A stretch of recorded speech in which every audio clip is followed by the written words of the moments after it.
Hello, hello, hello. It's Michelle Fox, your favorite culinary nutritionist. And as you can see, I'm sharing the screen with my friend, Amanda Klenner, whom I'm so happy to have here with us. She is, actually, you know what? I'm gonna let her introduce herself. But Amanda, welcome. Thank you so much for being here this evening. Thanks so much for having me. How fun. I love this. So, I'm Amanda Klenner. I am a clinical herbalist. I have been for years and years, and a holistic nutritionist. So when Michelle and I met, we just clicked instantly. It was so much fun. Yeah, so I met Amanda while I was forest bathing, which if you've never heard of it, one, look it up, and then two, find yourself a place to forest bathe immediately. I'm telling you, it was so healing to my spirit just to be around the trees. We even had a little, we looked out and had a little, I was gonna say pond, but like a little stream. Like a little, yeah, a little creek. That was my favorite. Sitting by the creek. Water's my favorite. So nice. Yes. And we had, and actually just one moment, so I'm going to figure out a tech issue. Let's see here. We are going to go to make sure my friends on my personal page know that we're live. Thank you for your patience, Amanda and community. Let's see here. So gonna hit share. We're gonna go there. Newsfeed and post. All right, thank you, love. Hot husband stepped in because he always saves the day. Thank you very much, sir. All right, where were we? So yes, the forest bathing, being out on the farm, and I was talking to this plant. Yes, I talk to plants, and Amanda was like, I can see her like looking at me, and I'm like, this plant grows in my backyard, and I don't know if I should pull it or not. Amanda's like, don't pull it. You can eat that plant. And I'm like, okay, we're gonna be friends forever. She girl has my heart. So, Amanda, one, thank you for being my friend, and two, thank you for being here tonight. Would you be willing to share part of your journey with herbs? I would be glad to. So, when I was going to college, I was pre-med. I was planning on being a doctor. I was all about allopathic medicine, and this hippie nonsense was very much not okay with me when I was in college. And I was working in a hospital. Like you were like almost against it. You called it hippie nonsense. So you thought something it was hippie nonsense. Now I embrace the term of hippie. Like somebody calls me a hippie, I win. Yes. Love it. I love it. But, I was working in a hospital. I was a cardiology tech. I was working with a patient who attacked me. And he was wired up to a bunch of stuff. And so he didn't really get to attack me as much as he fell at me. So when you're in healthcare, one of the things they teach you really quick is not to catch someone who's falling at you. Sure. That's hard to do, is not catch someone who's falling toward you. So I caught him and hurt my back. That set off this chain reaction of health issues. So I developed I gained a bunch of weight. I developed polycystic ovaries, endometriosis, had digestive issues that wouldn't settle. I had all these health issues.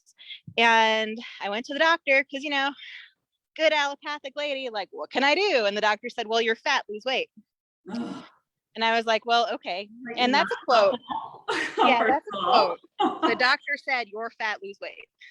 And I was like, okay. And he gave me this diet, eating 500 calories a day and getting B12 injections. Really starvation, even for a little tiny kid. That is starvation.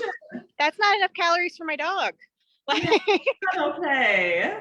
That is not okay. And so, I have this background in biology and in chemistry. And so I start doing research like a good little nerd. And I found some fantastic research about eating real whole foods and how sometimes that can help your body feel better. And I was like, okay, well, what the heck? Why not? That kind of sounds familiar in my world. Yeah. Uh-huh. Tried everything else. Why not? And so I started taking some just basic nutrition classes. That's not something you get when you're pre-med in college, guys. Nutrition, doctors don't get that education. So I started studying nutrition, and then my friend who was a massage therapist took an herb class, and she said, come take this herb class with me. And we learned about nettles and comfrey. I think those are the only two. It was like a 2-day class, and we worked with those 2 herbs. Oh, interesting. And which that are was great herbs, by the way. If you're Yeah. listening, nettles and comfrey are amazing, which we can definitely talk about in a little bit. But there's probably quite a few herbs you can also take for your healing journey. So continue on. For sure. So the herbalist who I took these first classes with is like, okay, make an infusion with these nettles and let it steep in the water for 8 hours. And I was like, okay, crazy lady. And I did it. And I drank the nettle tea every day, and I started feeling more energy and more focus, and I was less bloated. And, you know, combining that with the nutrition aspect of things, I really started to improve my health. The polycystic ovaries and endometriosis were still being tricky. And so that's why I started my herbal apprenticeship in Washington State. And that was the slope. And then I've been learning about herbs for, gosh, how old am I now? So I've been learning about herbs for about 15 years, and I've been a clinical herbalist practicing for about almost 13 years. Oh, wow. Yeah. Okay, so this has been your world. Yeah. Oh, and I have to pause and just tell you, the greenery behind you just looks incredible. What kind of tree is that? That's my very happy peach tree that is fully loaded with peaches. Hello, peaches. But you know, with Colorado weather, I get peaches and apples about every 2 to 3 years because we always get those late snows when everything's blooming. So this year I got peaches and apples on my trees. Super excited. Happy dance for the happy. Yeah, exactly. That's fantastic. Yeah, I'm excited. Nice. Oh, yay. So then it was the medical field turned to the culinary nutritionist, to the holistic coaching and the herbs. So then have you found a favorite herb that you tend to go back to, like whether you're, I don't know, feeling or I mean, just herbs? You know, when I was a younger herbalist, I would say that's like asking me to choose a favorite child. But yeah. Because they're amazing. They're all beautiful and amazing and make me so happy. But I would say my top 2 herbs right now, and this won't be forever, I'm sure it'll change and evolve as I change and evolve.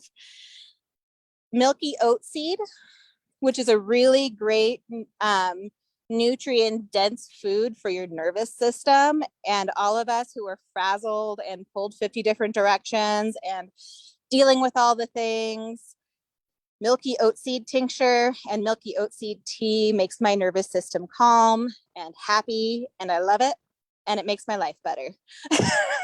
So and community, I am pulling out my notes, even though we can all do the replay, which I probably will definitely do the replay on this one.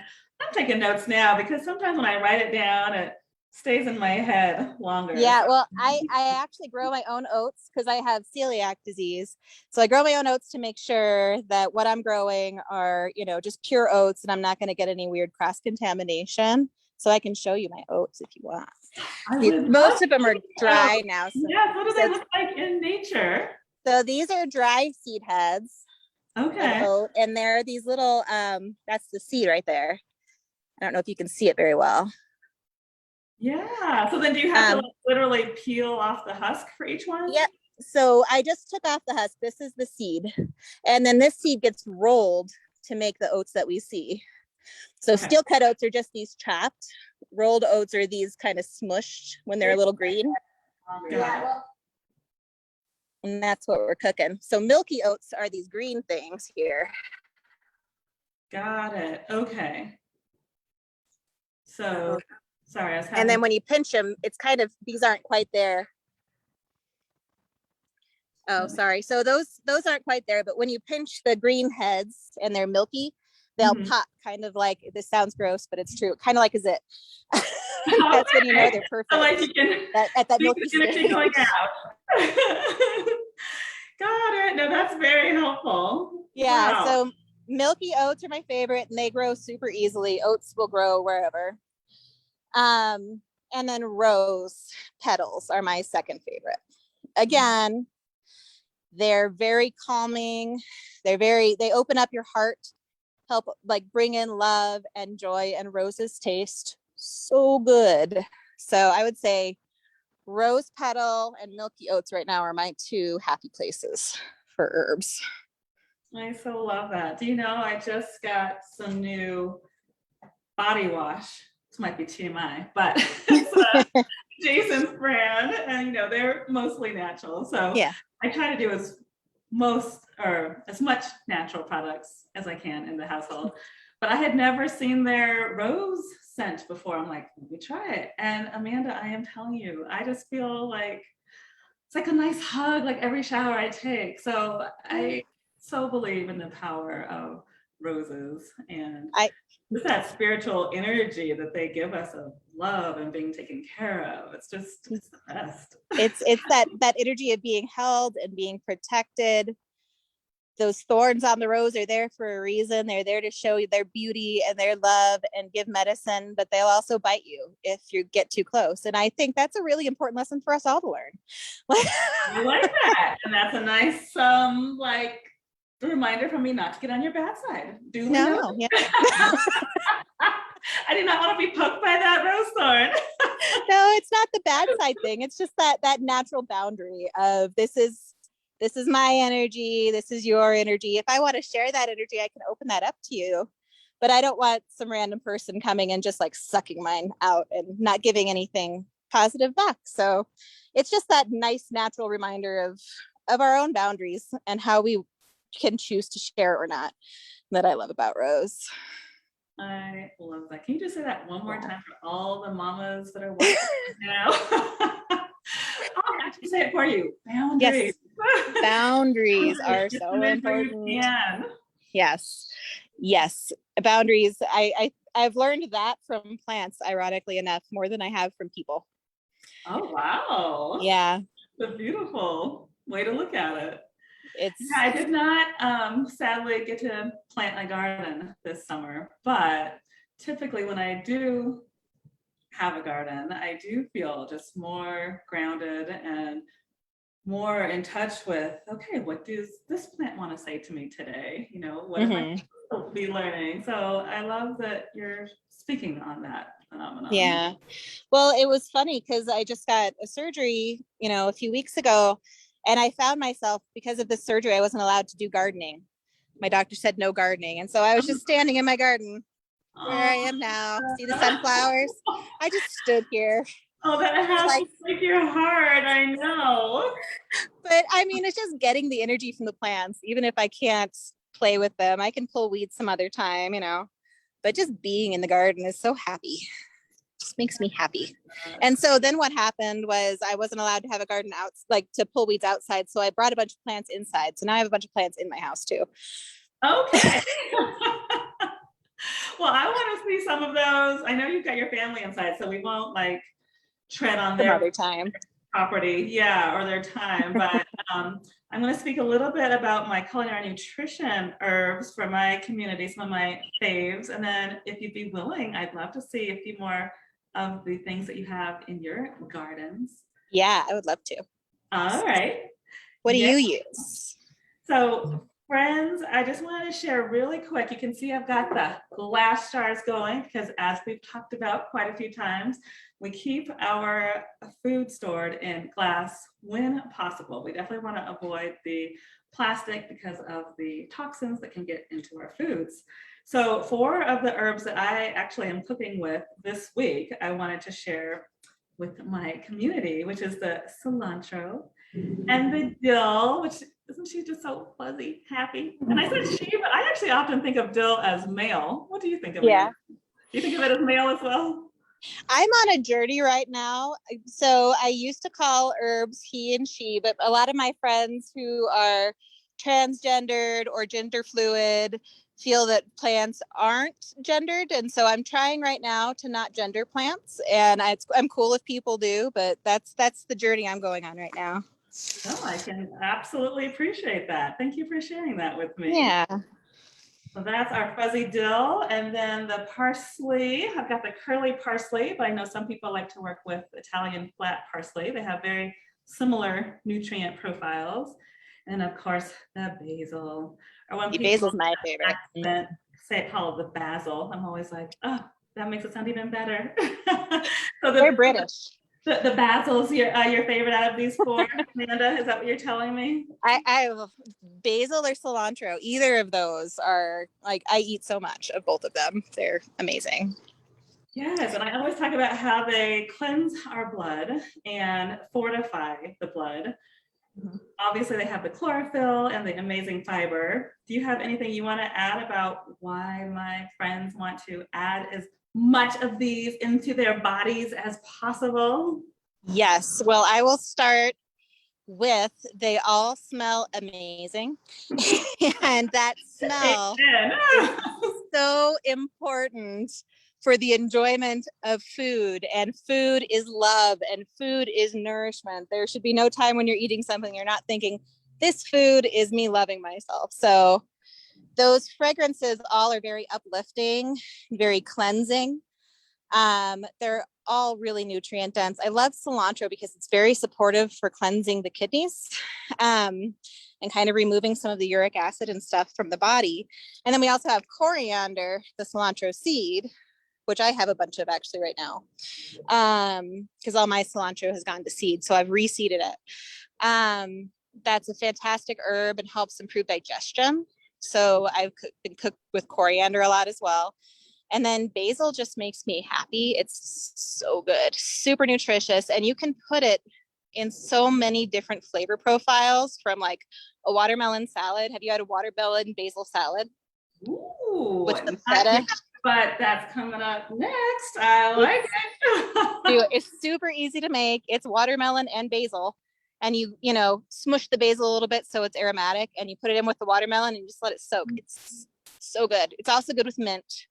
Well, I've done the watermelon with the mint before, but I can see, just because my mouth is kind of lit up right now from that tiny taste of the basil, that would be really delicious with that sweet and kind of punch from the basil.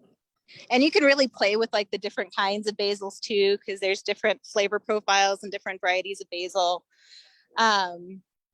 It's just delicious. And then they're great in savory things. I just think it's so bright and summery and popping. But I grew up in Arizona, so me and cilantro have a good relationship of it goes in almost anything. Oh, well, there you go. And I imagine it probably grows really well in that climate, more of the hot. Nothing grows well in Arizona except for so no, that's just for the cactus then. Only the cactus in Arizona. Yeah, they're good with the cactus. No, it grows really well here though. So when you do get a chance to grow a garden again, I get 3 good cilantro crops a year. Oh. So I'll just succession sow it. So I have cilantro all summer. Well, that makes me very happy. I think my daughter will be like, because I don't know, have you seen how some people, like, it actually tastes like soap to them, and then some people love it. Like, I think it's like a DNA thing. It is. It's a genetic thing. It's about 25% of the population has that reaction to cilantro. Oh, well, there you go. Okay. Yeah. Well, I'm so glad I don't, because I love it. I love the way it makes my body feel. Yeah.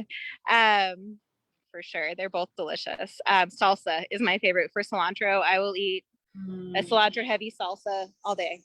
Oh, yum. Quite gladly. Nice. Well, before we see your garden, I just wanted to check with the community. For those of you watching, when you see me looking over here, you still have my full attention. I'm just looking at the board behind my laptop to see if I can communicate with you all this time. We keep trying to get better and better at our technology. And I don't know if it's actually working quite yet. Hot Husband, do you see any comments or questions? All right. So Verona, oh yay. Okay, so Verona says this was so helpful. And I'm so glad, Verona, that you're here. Thank you. You know I love your energy. And I think I'm gonna get to see you this weekend. So I'm excited about that too. All right, so Verona and anybody else who might be with us, do you have any questions for Amanda or myself before we get the tour of her gorgeous garden? Let's see, Verona says, I'm going to definitely try the watermelon and basil salad. Amen. Maybe we could bring that on Sunday. Maybe I'll bring that because I want to try it as well. All right, and it looks like Amanda froze. We'll give her one more moment before we go for either other questions or we can talk about my favorite, one of my favorite things, of course, is the chopping and the storing of these beautiful, gorgeous greens. Let's see, Steve Black says this is educational. I'm so glad. It's nice to hear these things from other people, not just me, right, husband? It's like, yeah, other people know a little something about the herbs as well. I was gonna say we could talk about it, but we could also just sit here and watch me like just eat all the herbs. I'm okay with that too. Just kidding, won't do that. But while we're waiting for hopefully Amanda to pop back on, I would love just to ask for those of you all who have not voted for my South by Southwest panel yet, if you, oh, even Chloe Dog came for this announcement. If you're on my community email list, you would have seen that Chloe requested that you vote for her mama because voting shuts down tomorrow. So if you haven't voted yet, go to michellefox.com/links so that we can get our message to a larger audience. And then if you have already voted, thank you, thank you, thank you from the bottom of my heart. I'm very grateful. Grateful to have you part of my community. Grateful to have Amanda back. Hello, can you hear me okay? Uh-oh, I can't hear you. Is there a button on your side? Or let's see if there's a button on my side. Okay, I think I got it. Are we good? I hear you. Okay. She's back. She's back. All right, so let's see this gorgeous garden of yours. Yeah, so I had to leave the big part of the garden because I had to connect to Wi-Fi. So let me show you around some of my plants out front. Oh, yay. So this is right in front. So Comfrey, one of my first herbs, is one of the first herbs next to my house. Oh, I love that. It's a great, it's called bodinit. So this isn't one you eat every day. So we could talk about that another day. Say hello to my lemon balm. Oh, hello, lemon balm. This is one part of the mint family, isn't it? Yes, it is. So I'll say, isn't they? Is that appropriate? Are they part of the mint family? Well, it's funny because the Latin name for lemon balm is Melissa officinalis, so we can call it Melissa. Okay, that works. Okay. So lemon balm has a nice citrusy flavor, and I love cooking it with vegetables, especially like bright, sunny.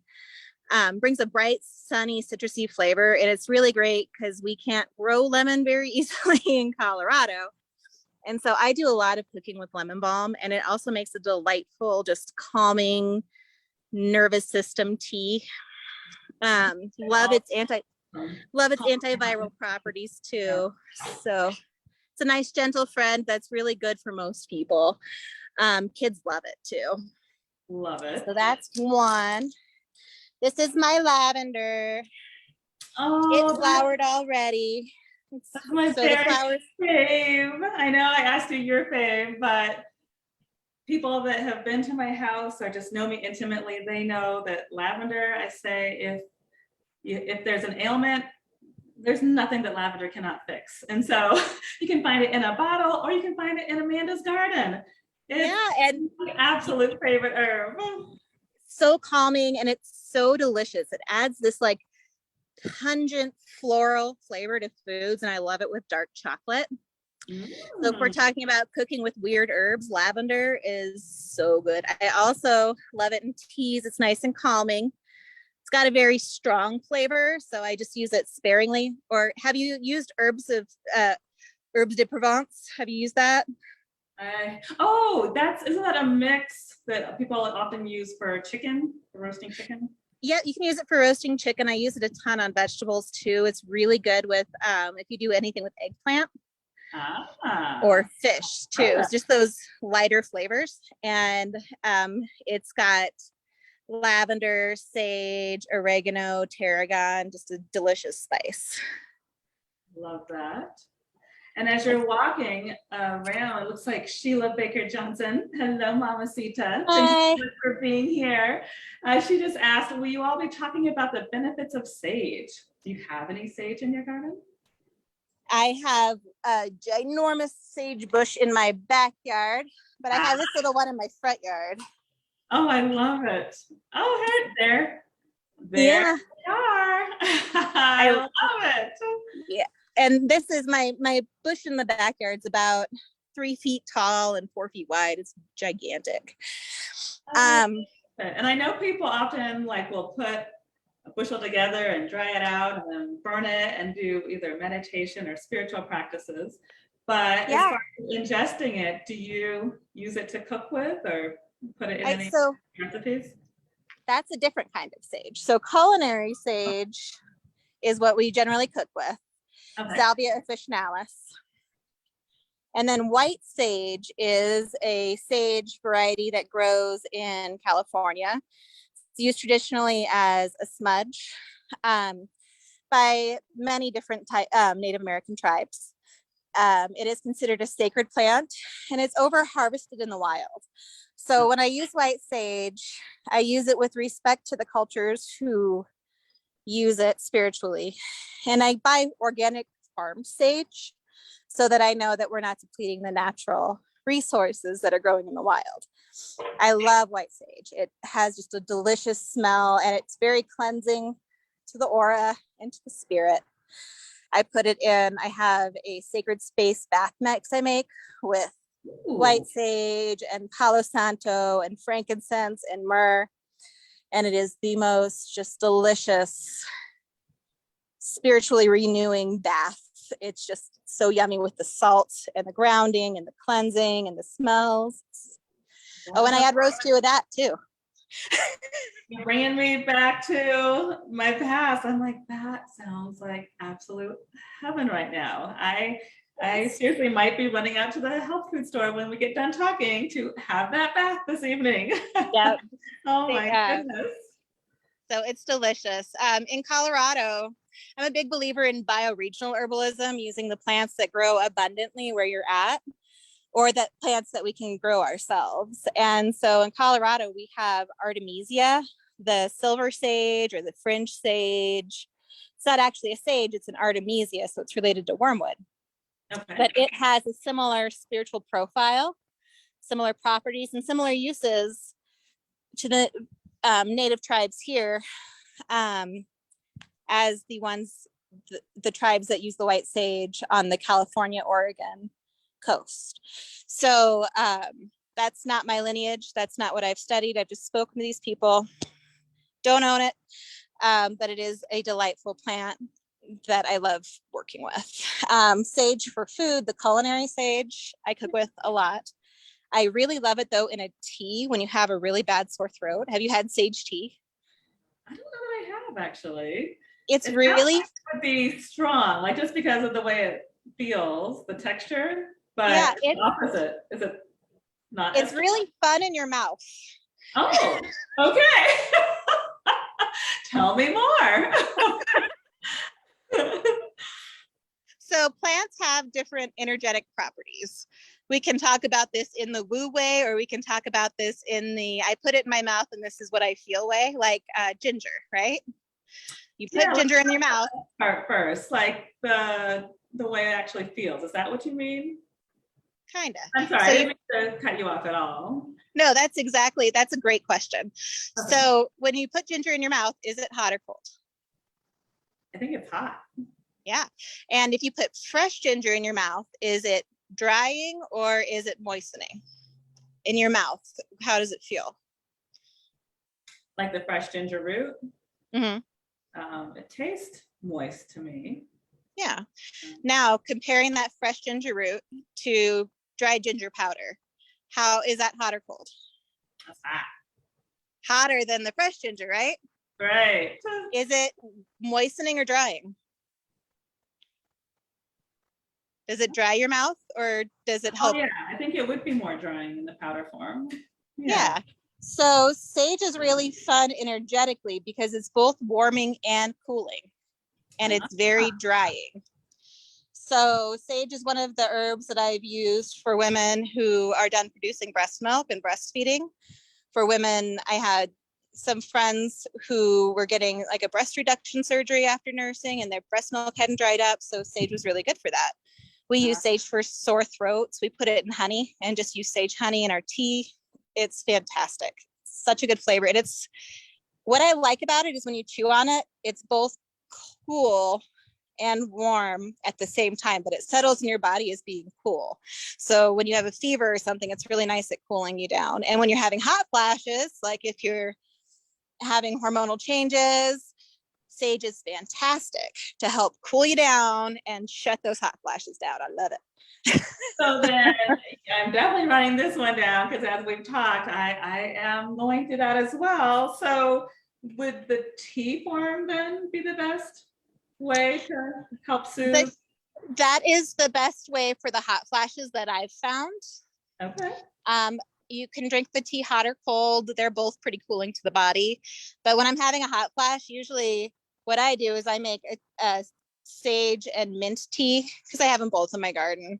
So I'll soak them both in water 10 minutes and then I'll let that water cool down and then I'll just strain it off and drink it cool because it's hot outside already and I'm hot and I don't want hot tea right now. Right.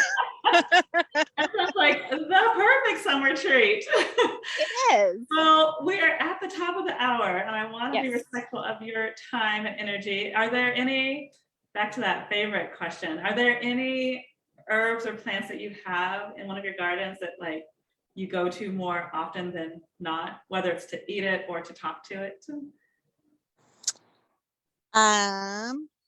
Gosh, there's so many. I'm looking around because I'm looking at all my plant friends trying to decide.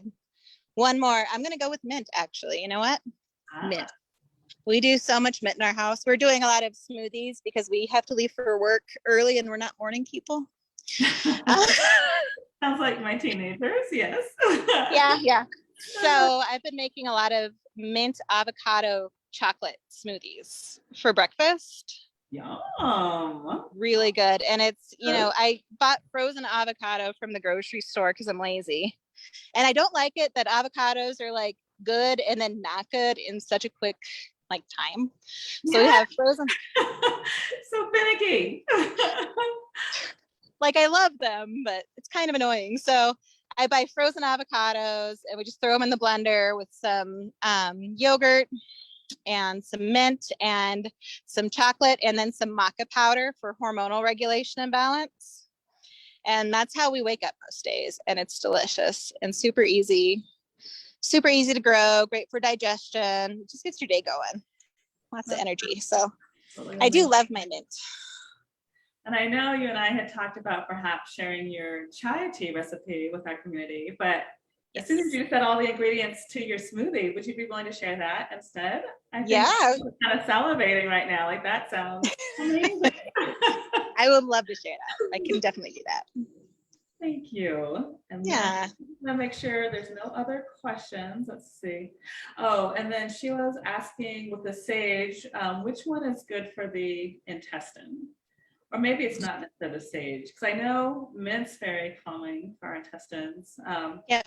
And then the Melissa, the lemon balm, is that also calming? Yep, sage, mint, lemon balm, they're all great for digestion. It depends on what's going on. Back to that energetic profile, right? If we have slow, stagnant, like cool digestion, constipation, things aren't moving quite the way they should, something warm like ginger would be super supportive, or turmeric.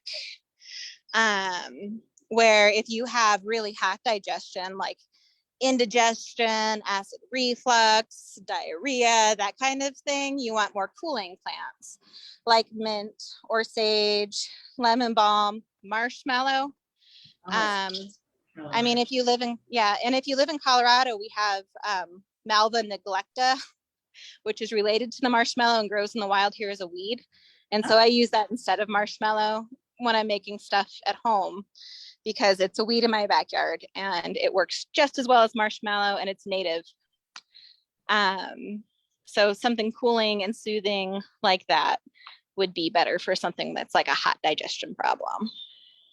I so love that. Well, Yeah. well, with all of the notes I've taken and everything that you just said, I have about a million more questions. So I'm going to be inviting you back, and I hope you'd be willing to come back, even maybe I'm thinking in the winter months when it's getting cold and we want to talk about herbs to heal other ailments. And then we could do the chai. Oh, that is why you are my soul sister. There's always a season. I have a tea for every season. I love that. Yeah. Thank you so much for being here with us. And thank you. The community who's here, or if you're watching the replay, Amanda's been generous, obviously, with her information today, but she also said she'll share a special recipe with us. So stay tuned. When we get it posted to michellefox.com, I will definitely let you know when it's there. And do you have any parting words before we say Thank you. Thank you so much for having me. Loved it. Would love to do this again. And remember, people, boundaries and love are the two most important things you can have in your life today. I love that. That is the best way to close out, with boundaries Yes. and love. Yes, love and boundaries. And thank you, community, for being here with us. Thank you so much. On the other side. Bye, Michelle. Talk to you soon. Amanda.